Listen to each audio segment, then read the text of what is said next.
95% of the people live and die without ever realizing what is their unique genius. People don't know what to do because we have not handled the most fundamental. You must just tweak your competence. Wherever you are, you will know how to do. You will function to the best of your intelligence and capability.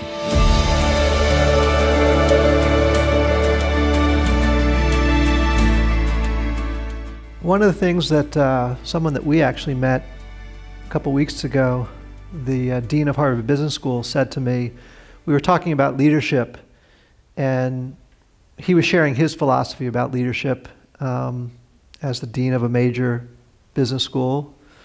And he sort of said, for me, it's about knowing, acting, being, having some real knowledge and expertise to lead, taking action upon it, and then living every day that way. And one of the things that I think has been the most amazing about Sadhguru's journey is the actions that he has taken. You saw some of the programs up there, but maybe you can describe some of the things that you have going on in the world, because it's not just about coming and talking and meeting and philosophizing, it's actually about taking action. So maybe you can tell us some of the things that you have going on around the world and how you get them resourced. When we say being, we're talking about the fundamental nature of our existence. The quality of our existence will determine the quality of our perception, and the quality of our perception will determine the quality of what we know and what we do not know. Action is a consequence of this. If you put it upside down, then it's like saying fruit, tree, root, soil. That's not how it works. Soil, root, tree, and then fruit. If you put it upside down, you may pull out something forcefully, but the damage is there. Today, I'm working with a whole lot of business leaders in the world, both in India and outside. I wouldn't like to generalize this, but I would say at least 60 to 70% of them, by the time they're 45, they're seriously damaged in many ways. Either they have become emotionally stifled because of a certain type of activity, or many of them are suffering from various types of physical ailments, which is essentially, they believe, is a natural consequence of the kind of job they're doing. Because you're doing things forcefully. If you do not understand the natural order of things as to how life blossoms, if you want the fruit first before the tree, obviously it involves forceful ways of doing things. When you do forceful ways of doing things, one thing may be achieved, but the rest is damaged. Most affluent societies in the world, everywhere, not just here, are going through this. They have become affluent, but the fundamental idea of seeking affluence, either in individual life or in a society or in a nation, is because it will give us a choice fundamentally of nourishment and lifestyles.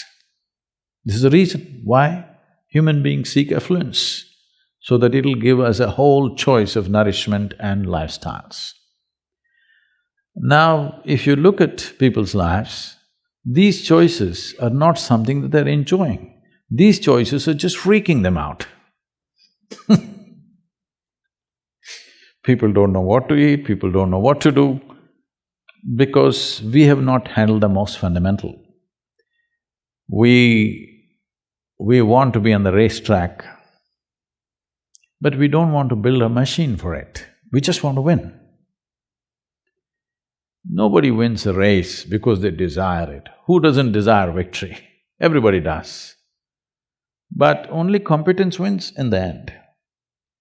So whether it's in a school or in a college or in a professional atmosphere, Instead of tweaking our competence, we are tweaking our desire, which we call as ambition or goal-orientedness or whatever. You're tweaking your desire without tweaking your competence, or you may be tweaking your competence, but it's coming behind the desire. No, you must just tweak your competence.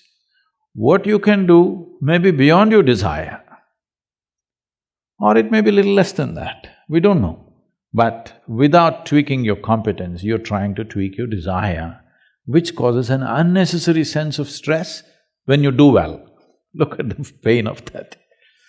You're suffering your well-being. This cannot be excused because our well-being is coming at a great loss and pain to every other creature on the planet, and we are suffering it simply because we are putting the cart before the horse. So, you cannot do being in the end, doing, knowing and being, no. Being first, how to be. If you don't know how to be, wherever we put you, you will suffer.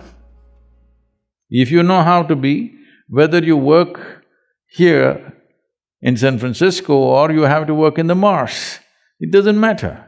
Wherever you are, you will know how to do. What will you do?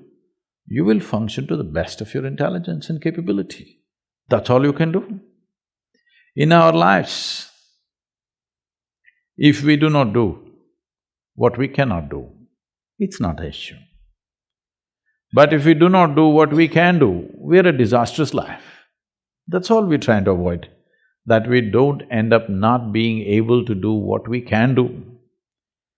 But once you create this unnecessary, completely avoidable stress that your desire is bigger than your competence, without tweaking the competence, instead of focusing everything and tweaking the competence, we are tweaking the desire.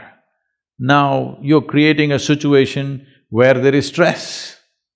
Stress means you're moving towards incompetence, not towards competence. Any machine on the planet will function at its best only when there is no sense of friction.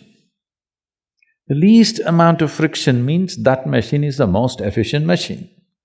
Why is that not true for human mechanism?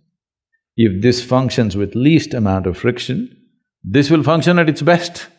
Will I be as good as you? Maybe not. But I will be at my peak, and that's all. And every human being has come with a certain genius. But I would say, because of the type of schooling that we have taken to in across the world, not in any one place, and the way we are approaching life, I would say 95% of the people live and die without ever realizing what is their unique genius. Only 2 to 5% of the people realize the genius of what they are capable of. Rest will all do something that somebody else is doing, they want to do that. They want to do that better than them. That is their idea of well-being. Because of this, a tremendous amount of human genius is simply lost. And that is the biggest crime on the planet, that human genius is stifled because everybody is trying to be in one basket and be on top of everybody else. This is a very rudimentary way of functioning in the world. Unfortunately, that's become the way everywhere. We're trying to do something, but that's in small scale. The large-scale schooling and education and professional seekings are all in this way. We all wanted to get into one basket and be on top of the pile.